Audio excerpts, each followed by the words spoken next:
வணக்கம் மருது உறவுகளே, நீங்கள் அளிக்கும் ஆதரவிற்கு நன்றி. வாருங்கள், இன்றைய நிகழ்ச்சிக்கு செல்வோம். நடிகர் விஜய் கட்சியில் வேட்பாளர்களாக அறிவிக்கப்பட்ட பலரும் மக்களிடத்தில் பிரச்சாரம் செய்து வருகின்றனர், நடிகர் விஜயைத் தவிர. நடிகர் விஜய் மற்றும் அவரது கட்சியினர் இந்த தேர்தல் போட்டி என்பது நடிகர் விஜய் கட்சிக்கும் திமுகவிற்கும் தான் என பேசி வருகின்றனர். அந்த கட்சியின் தேர்தல் பிரிவில் தலைமை பொறுப்பில் இருக்கும் ஆதவ் அர்ஜுனா சில தினம் முன்பு ஒரு ஊடகத்திற்கு பேட்டி கொடுக்கும் இந்த தேர்தலில் திமுக வெற்றி பெறும் என்று பேசியது பலரையும் கவனிக்க வைத்து உள்ளது. அப்பெல்லாம் மக்களுடைய பிரச்சனைகளை கேட்காத குடும்பம் மு.க. ஸ்டாலின் சார், உதயநிதி இவங்கெல்லாம் வில்லிவாக்கம் வரல, அண்ணா நகரோட நின்றுடுவாங்க. வில்லிவாக்கம் பக்கம் போக மாட்டாங்க, ஆர்கே நகர் பக்கம் போக மாட்டாங்க. கொளத்தூர்ல பக்கம் வேலை செய்யற மாதிரி ஒரு விளம்பரம் ஓடிட்டு இருக்கோம். ஒட்டுமொத்த வட சென்னையும் திமுகவுக்கு எதிராக இன்னைக்கு மிகப்பெரிய மாறி இருக்கு. 16 தொகுதியில 13 தொகுதி திமுக மிகப்பெரிய அளவில் சென்னையில ஜெயிக்கும். காரணம், நடிகர் விஜய் கட்சியை திமுகவின் பி டீம் என்று சமூக ஊடகங்களில் பரவலாக ஒரு பேச்சு உள்ளது. தொடர்ந்து திமுக 2 முறை ஆட்சி அமைந்தது இல்லை, பட் இந்த முறை அதை மாற்றி காட்ட வேண்டும் என்று திமுக நினைப்பதாகவும், அதற்காக திமுக எதிர்ப்பு வாக்குகளை அதிமுக கூட்டணிக்கு செல்லவிடாமல் தடுக்க இறக்கிவிடப்பட்ட கட்சிதான் விஜய் கட்சி என்று சமூக ஊடகங்களில் ஒரு பேசு பொருள் உள்ளது. அந்த கூற்றை உண்மையாக்கும் விதமாகவும் நடிகர் விஜய் செயல்பாடுகள் இருந்து வருவதை பார்க்க முடிகிறது. ஒரு அரசியல் கட்சி என்றால் மக்களிடம் செல்ல வேண்டும், மக்களோடு மக்களாக களத்தில் நிற்க வேண்டும். ஆனால் நடிகர் விஜய் கட்சி தொடங்கி பெரிய அளவில் இதுவரை மக்களோடு எந்தவித போராட்டத்திலும் கலந்து கொள்ளவில்லை. மக்களுக்கு ஆதரவாக ஆளும் திமுக அரசை கடுமையாக எதிர்க்கும் விதமாக எந்த போராட்டமும் செய்யவில்லை. நடிகர் என்ற காரணத்திற்காக தனக்கு இருக்கும் அதீத ஊடக வெளிச்சம் காரணமாக தனக்கு மக்கள் வாக்கு செலுத்தி விடுவார்கள் என்ற எண்ணம் இருக்குமோ என்ற சந்தேகம் வருகிறது ஆதவ் அர்ஜுனானின் பேச்சை கேட்கும்போது. நீங்கள் என்ன நினைக்கிறீர்கள் என்று கூறுங்கள். நடிகர் விஜய் தமிழ் திரையுலகில் உச்ச நட்சத்திரம், இதை யாரும் மறுக்கவில்லை, எல்லோரும் ஏற்றுக்கொண்ட ஒரு விடயம். அவர் சட்டென்று ஏதோ காரணத்திற்காக அரசியல் கட்சி தொடங்கினார். அது தொடங்கி கூட்டத்தில் பேசும்போது நடிகர் விஜய், என் கெரியர் உச்சத்தை உதறிவிட்டு வந்திருக்கேன், பல தியாகங்கள் செய்து உள்ளேன் என்றும் எல்லாவற்றையும் துறந்துவிட்டு வந்து உள்ளேன் என்று பேசியும் வருகிறார். நம்முடைய சந்தேகம், அப்படி என்னத்தை நடிகர் விஜய் தியாகம் செய்து உள்ளார் இந்த மக்களுக்காக? எல்லாவற்றையும் விட்டுவிட்டு வந்திருக்கேன் என கூறும் விஜய் அப்படி என்னத்தை விட்டார் என்று கூறவில்லை. ஏதோ தன்னை பாதிக்கப்பட்டவர் போல ஒரு போலியான பிம்பத்தை கட்டமைக்க முயல்வது என மிகவும் அசிங்கமான ஒன்றாகவே பார்க்க தோன்றுகிறது நமக்கு.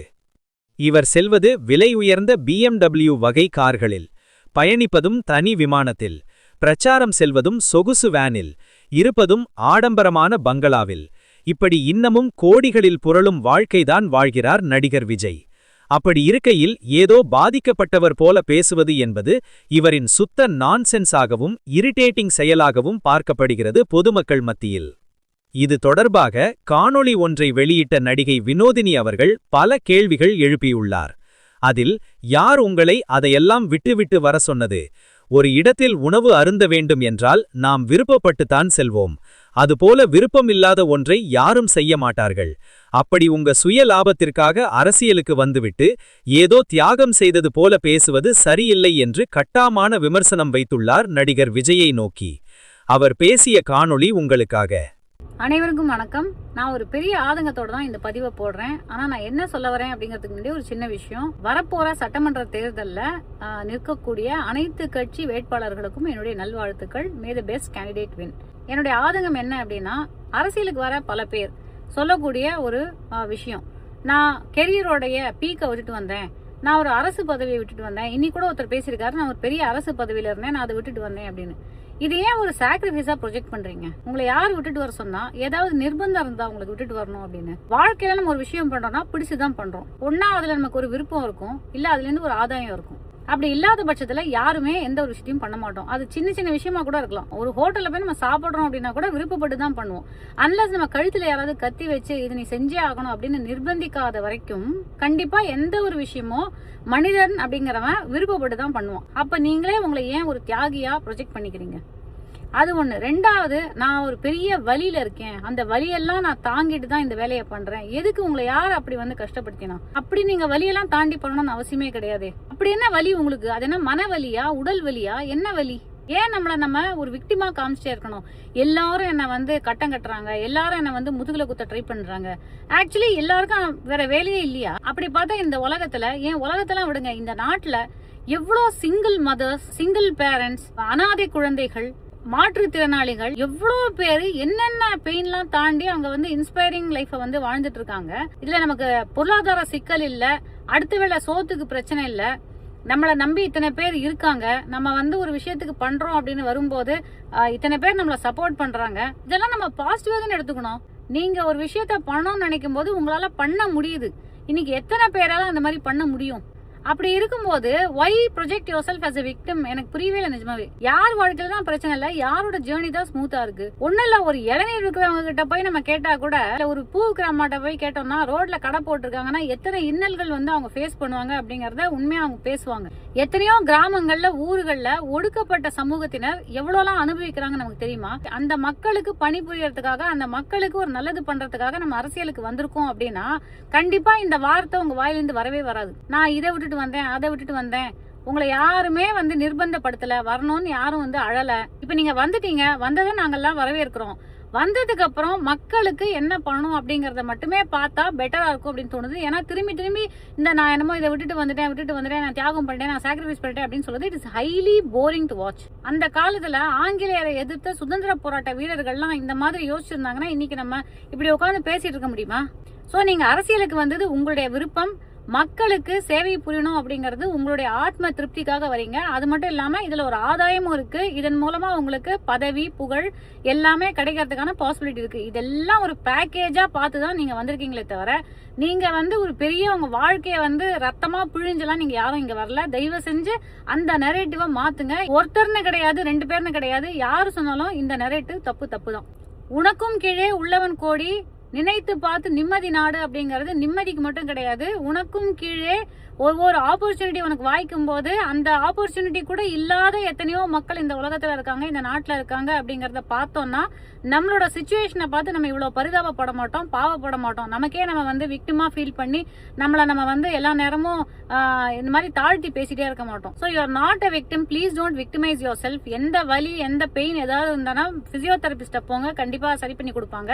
இதுல இன்னொரு முக்கியமான விஷயம், உங்களை தொடர்ற ஃபாலோவர்ஸோட ஏஜ் குரூப்பை பாருங்க. ஒரு ரொம்ப சின்ன வயசுல இளம் பிஞ்சுகளா இருக்கக்கூடிய இன்ஃப்ளூயன்சபிள் மைண்ட்ஸ் நிறைய பேர் இருக்காங்க. அப்படி இருக்கும்போது அவங்களுக்கு என்ன மாதிரியான மெசேஜ் போகுது? ஐயோ, நம்ம தலைவர் நமக்காக எவ்வளவு பெரிய தியாகம் பண்ணிருக்காரு, ஒரு பெரிய சாக்ரிஃபைஸ் பண்ணிட்டாரு, அவர் நினைச்சிருந்தா எப்படி எல்லாம் வாழ்ந்திருக்கலாம், ஆனா அதெல்லாம் விட்டுட்டு இந்த அரசியல் அப்படிங்கிற சாக்கடைக்குள்ள வந்துட்டாரு, அவரை எல்லாரும் கட்டம் கட்டி அடிக்கிறாங்க, அவரை யாராவது ஏதாவது சொன்னா உடனே நம்ம எல்லாரும் பாஞ்சு போய் அவங்க மேல வந்து வெறுப்ப கக்கணும் அப்படிங்கிற மாதிரியான, அதாவது you are building anchor among your cadre. அதனாலதான் பொது வெளியில உங்க மேல ஒரு சாதாரண கிரிட்டிசிசம் வச்சா கூட அவங்களால தாங்கிக்கவே முடியல.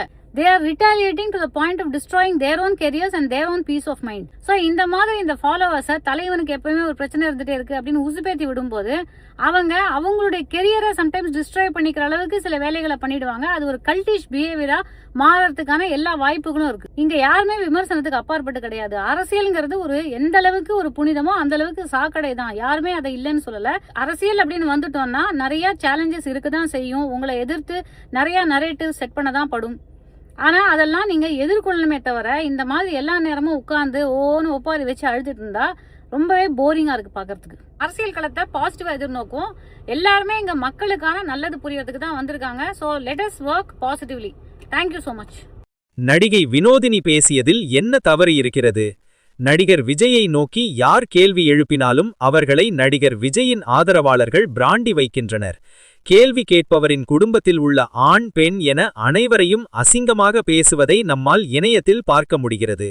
இப்படி ஒரு வல்கர் வாரியர் கும்பலைத்தான் நடிகர் விஜய் வளர்த்து வைத்துள்ளார். இப்படி அநாகரிகமாக பேசுவது தவறு என்று நடிகர் விஜய் தரப்பிலிருந்து எந்தவித அறிக்கையும் கொடுக்கவில்லை. இதை விஜய் ஊக்குவிக்கிறார் என்றே நம்மால் புரிந்து கொள்ள முடிகிறது. விஜய் கண்டிப்பாரா? பொறுத்திருந்து பார்ப்போம்.